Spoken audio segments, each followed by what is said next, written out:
graça e paz, irmãos da Emetam. Meu nome é Milena, eu sou nutricionista, especialista em nutrição clínica e funcional. E hoje, o nosso tema será sobre gula. Vamos lá? Então, de acordo com o nosso dicionário, o conceito de gula significa vício de comer e beber em excesso. Ao mesmo tempo, se procurarmos no dicionário também o significado de vício, ele nos indica que é a dependência física ou psicológica que faz alguém buscar o consumo excessivo de algo. Ou seja, toda vez que consumimos, além das nossas necessidades fisiológicas, estamos submetendo o nosso corpo a um tipo de dependência, como se fosse uma escravidão do corpo, ou até uma espécie de idolatria. E por que isso seria um pecado? O pecado é a transgressão da lei de Deus. E ele nos fala lá em Êxodo 20, no Antigo Testamento, que não terás outros deuses diante de mim.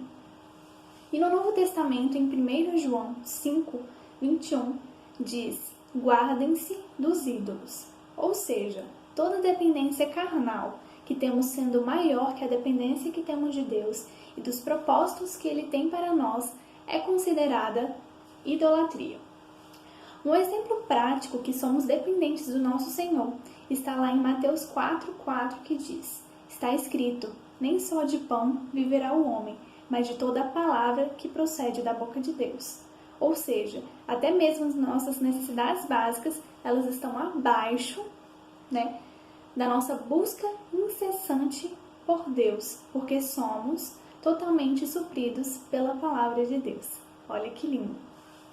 A Bíblia, ela nos fala, lá em Romanos 6, que somos totalmente dependentes de Deus, libertos do pecado, como está escrito. Mas agora que vocês foram libertados do pecado e se tornaram escravos de Deus, o fruto que colhem leva à santidade e o seu fim é a vida eterna. Nesse sentido, podemos observar que fomos gerados para frutificar com o nosso corpo. Mas como nós podemos frutificar sendo gulosos? A estratégia de Satanás é nos fazer perecer e a de Jesus Cristo é nos fazer viver. A gula é um processo que nos faz ser presos ao prazer. E esse prazer leva a consequências que nos desviam dos propósitos de Deus para a nossa vida. Eu, como nutricionista, conheço a respeito de como o alimento exerce influência sobre o nosso organismo, tanto no aspecto físico como no aspecto emocional. O alimento, ele é feito para nos suprir e nos dar também energia para a realização das nossas atividades corriqueiras. Deus nos deu essa dádiva que é se alimentar. E sem esse processo nós não conseguiríamos exercer o nosso papel no reino de Deus. O fato é que os excessos podem levar a desordem, a desequilíbrios emocionais e fisiológicos e promover, sim, um adoecimento do corpo. E esse adoecimento do corpo, ele ocorre pela falta de domínio próprio, que é um dos dons do Espírito Santo, que está mencionado lá em Gálatas 5, do versículo 22 ao versículo 23. Muitas pessoas, elas são levadas pelos excessos e não conseguem obter uma qualidade de vida. Acabam por adiantar o processo de envelhecimento do corpo, do adoecimento do corpo, dos órgãos e um possível falecimento precoce, deixando de participar da obra que o Senhor tem para cada um de nós, dos propósitos estabelecidos já por Ele em nossas vidas. Como está escrito lá em Jeremias 1, antes mesmo de te formar no ventre materno, eu te escolhi. Antes que viesses ao mundo, eu te separarei e te designei para a missão de profeta para as nações. Ou seja, Deus já tem uma missão para cada um de nós. Lá em Números 11, quem lembra? Os israelitas foram provados por Deus devido à sua gula, O versículo dizia assim: um bando de estrangeiros que havia no meio deles encheu-se de gula e até os próprios israelitas tornaram-se a queixar-se e diziam: se tivéssemos carne para comer, mesmo Deus suprindo todas as suas necessidades dentro do deserto. Lá em Provérbios 23, 21 diz: pois os bêbados e os glutões se empobrecerão, e a sonolência os vestirá de trapos.